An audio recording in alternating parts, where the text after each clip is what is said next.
রোজ রোজ একই রকম ভাবে পটলের তরকারি খেতে আর না ভালো লাগলে এইভাবে একবার পটলের ভর্তা বানিয়ে নিতে পারো। প্রথম পাতে গরম ভাতের সঙ্গে যেটা খেতে অপূর্ব লাগে। নমস্কার বন্ধুরা, আমার আরো একটা নতুন রেসিপিতে তোমাদের সবাইকে স্বাগত জানাই। পটল ভর্তা বানানোর জন্য আমি এখানে নিয়েছি 600 গ্রাম পটল। পটলগুলোকে ভালো করে ধুয়ে নিয়ে দুই দিকটা বাদ দিয়ে ছুরির সাহায্যে পটলের গাগুলোকে এইভাবে একটু চেঁচে নিচ্ছি। এখানে কিছুটা পটলের গাগুলো চেঁচে নেব, আবার কিছুটা পটলের খোসাগুলো বাদ দিয়ে দেব।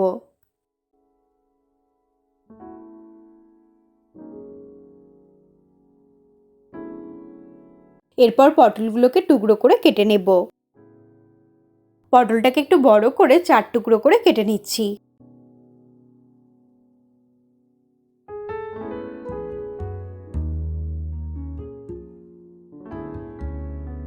এইভাবে একটা পটল কেটে নিলাম। এরপর আরও একটা পটল নিয়ে একইভাবে দুই দিকটা বাদ দিয়ে এই পটলের খোসাগুলো একটু বাদ দিয়ে দিচ্ছি। তোমরা কিন্তু নিজেদের খুশি মতো পটলের খোসাগুলো রাখতেও পারো, আবার একটু করে বাদও দিয়ে দিতে পারো। তবে পটল ভর্তায় খোসাগুলো থাকলে খেতে আরো বেশি ভালো লাগে। এরপর পটলটাকে 4 টুকরো করে কেটে নিচ্ছি।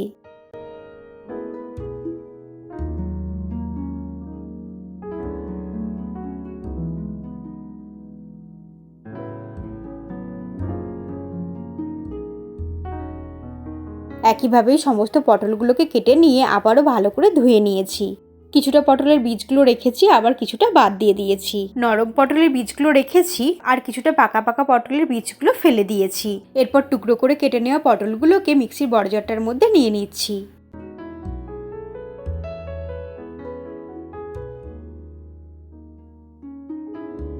সমস্ত পটলগুলোকে মিক্সির বড়জারটার মধ্যে নিয়ে নিলাম। এরপর জারের ঢাকনাটা বন্ধ করে একদম মসৃণ করে বেটে নেব।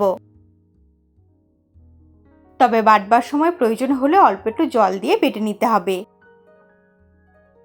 আমি অল্প জল অ্যাড করে একদম মসৃণ করে বেটে নিয়েছি, ঠিক এইরকম ভাবে।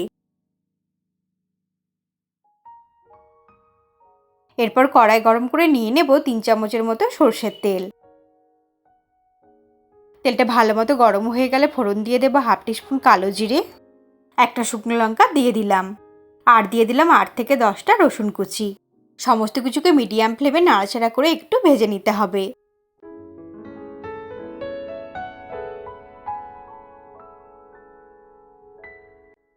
রসুনটা একটু ভাজা ভাজা হয়ে গেলে দিয়ে দেবো একটা বড় সাইজের পেঁয়াজ কুচি।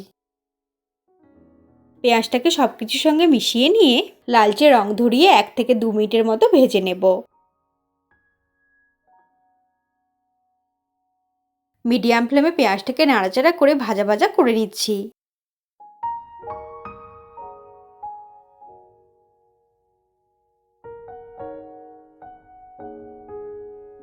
পেঁয়াজ আর রসুন কিন্তু বেশ ভাজা হয়ে গেছে। এইবার এর মধ্যে দিয়ে দেবো একদম অল্প পরিমাণে হলুদের গুঁড়ো। হলুদ গুঁড়োটা পেঁয়াজের সঙ্গে ভালো করে মিশিয়ে নিচ্ছি, আর এই সময় ফ্লেমটাকে একদম লোতে করে দেব। এরপর দিয়ে দেবো পটল বাটাটা। পটল বাটাটা দিয়ে সবকিছুর সঙ্গে ভালো করে মিশিয়ে নিয়ে কষাতে থাকবো। ফ্লেমটাকে মিডিয়ামে রেখে পটলটাকে নাড়তে নাড়তে কষাতে থাকবো যতক্ষণ না পর্যন্ত জলটা একটু শুকিয়ে আসছে।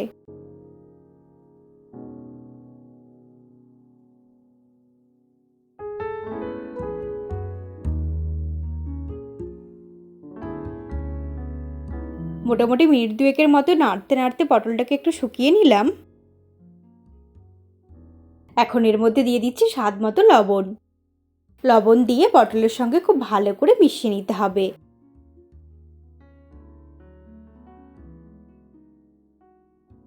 এরপর পটলের যে কাঁচা গন্ধটা যাতে খুব তাড়াতাড়ি চলে যায় আর রান্নাটাও যাতে খুব তাড়াতাড়ি হয়ে যায়, তার জন্য ফ্লেমটাকে একদম লোতে করে দিয়ে ঢাকা দিয়ে হতে দেব 2 থেকে 3 মিনিট। মাঝখানে কিন্তু একবার একটু নেড়ে দিতে হবে। 3 মিনিট হয়ে গেছে, ঢাকা খুলে নিলাম।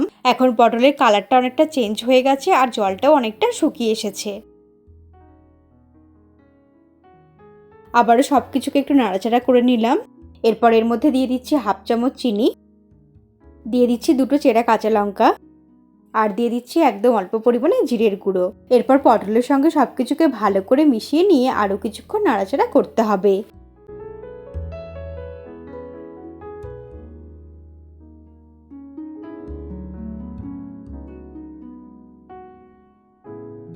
মিডিয়াম ফ্লেমে মিনিট 4-5 ভালো করে নাড়াচাড়া করেছি।